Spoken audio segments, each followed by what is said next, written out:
नमस्कार, मैं आपका किडनी डॉक्टर भंडारी। आज आपको ये बताने आया हूँ कि एवी फिस्टुला क्या है। जब किसी को डायलिसिस करनी होती है तो डॉक्टर बोलते हैं एवी फिस्टुला बना लो। तो ये एवी फिस्टुला क्या है, इसे कब बनाना चाहिए, कब एवी फिस्टुला फेल हो जाता है और इसको हम कैसे बचाएं आगे। तो देखिए, एवी फिस्टुला जो होता है वह होता है कि जो हमारे आर्टरीज होती हैं, जो दिल से आर्टरी निकल के आती हैं, तो ऐसे एक यहाँ रेडियल आर्टरी होती है। ये हमारे पूरे शरीर को खून दे रही है और वापस खून ले जाती है वेन। तो हम यहाँ पर ही इसको आर्टरी को वेन से जोड़ देते हैं। इसको हम एवी फिस्टुला कहते हैं। इसको जोड़ने का फायदा ये होता है कि नसें हमारी बहुत पतली होती हैं। अगर हम इसमें सीधा सुई लगाएंगे तो वो नस एक तो जल्दी खराब हो जाती है, दूसरा उस नस में इतना फ्लो नहीं होता ब्लड का कि हम उससे डायलिसिस कर सकें। जब हम एवी फिस्टुला बनाते हैं तो आर्टरी का जो पूरा फ्लो होता है इसमें चला जाता है। आर्टरी के अंदर फ्लो ज़्यादा होता है, प्रेशर ज़्यादा होता है। वो फ्लो और प्रेशर जब वेन में आता है तो वेन मोटी हो जाती है और उसके अंदर फ्लो बढ़ जाता है और उसकी लाइफ बढ़ जाती है। तो हम फिर वेन में लगा के सीधा कर देते हैं। अगर हमने आर्टरी में कोई लाइन लगा दी तो हमारे हाथ की गैंग्रीन हो जाएगी। अगर आर्टरी की सप्लाई बंद होगी तो पूरा हाथ हमारा काला पड़ के गैंग्रीन हो सकता है।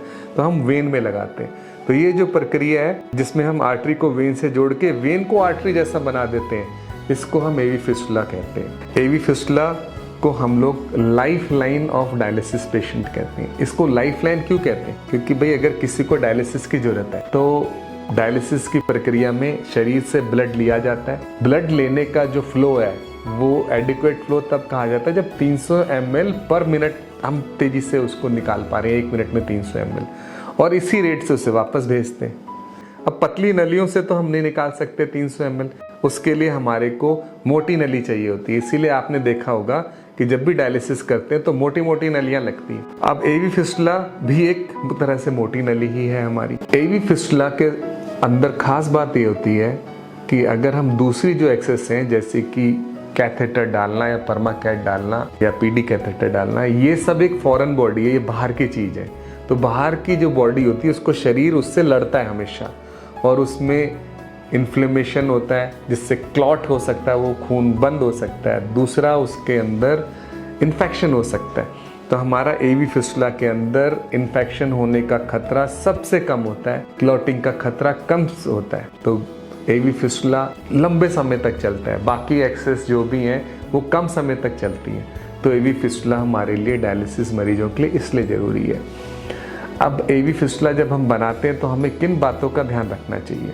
एवी फिस्टुला बनाते हैं तो आप देखेंगे कि 100 में से सिर्फ 80 चल रहे हैं, 20 फेल हो गए। ये मैं यहाँ का डाटा नहीं, मैं यहाँ विदेश का डाटा दूंगा। अमेरिका के अंदर 70% सक्सेस रेट है सिर्फ। तो ये सक्सेस रेट क्यों कम है? क्योंकि जितनी देर से फिस्टुला बनेगा उतना उसका सक्सेस रेट कम हो जाता है। किडनी के अंदर कैल्शियम फास्फोरस में डिसबैलेंस हो जाता है और वो कैल्शियम खून की नस में जमा हो जाता है। तो वो खून की नस इस लायक नहीं रहती कि हम उसका फिस्टुला बना सकें।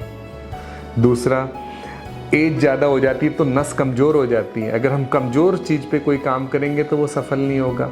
इसीलिए अगर किसी को डायबिटीज़ है, उसकी एज 70 साल से ज़्यादा हो रही है और या उसके ब्लड में कैल्सिफिकेशन हो गया, तो ऐसे फिस्टुला बार बार फेल हो जाते हैं।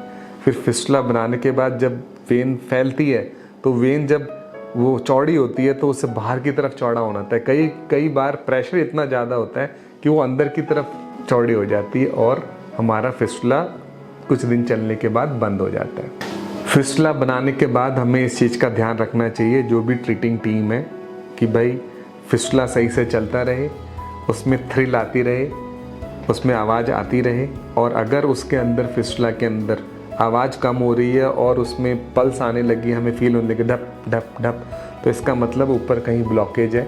तो हमें उसको तुरंत देखना चाहिए, अपने डॉक्टर को बताना चाहिए और डॉक्टरों को भी जो डायलिसिस यूनिट में उन्हें देखना चाहिए कि किसी का अगर इस प्रकार का है तो उसकी एंजियोग्राफी करनी चाहिए। एंजियोग्राफी करने के बाद हम ये देख सकते हैं टाइमली कि कहाँ पे रुकावट है। अगर हम उस रुकावट को खोल देंगे तो हमारा फिस्टुला का फ्लो नॉर्मल हो जाएगा और बढ़ जाएगा। अगर हम उस रुकावट को नहीं खोलते हैं तो धीरे धीरे करके वो रुकावट बढ़ती जाती है और वहाँ पर ब्लड फ्लो कम होने लगता है और जहाँ ब्लड रुकता है वहीं पे क्लॉट हो जाता है और क्लॉट होने से वो फिस्टुला पूरा ख़राब हो जाता है।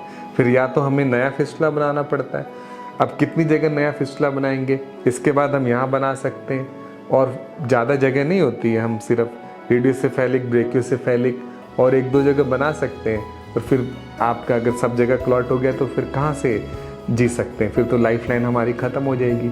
इसीलिए फिस्टुला को हमें टाइमली बनाना चाहिए, डायलिसिस शुरू होने से पहले ही बना लेना चाहिए अपने डॉक्टर से सलाह लेके, और जल्दी से जल्दी बनाना चाहिए और उसकी रेगुलर मॉनिटरिंग करके उसे बचाए रखना चाहिए। वही एक हमारी लाइफ लाइन है, उसमें इन्फेक्शन का रिस्क सबसे कम है। तो अगर हमारा फिस्टुला रहेगा तो मरीज ज़्यादा लंबा जिएंगे। धन्यवाद।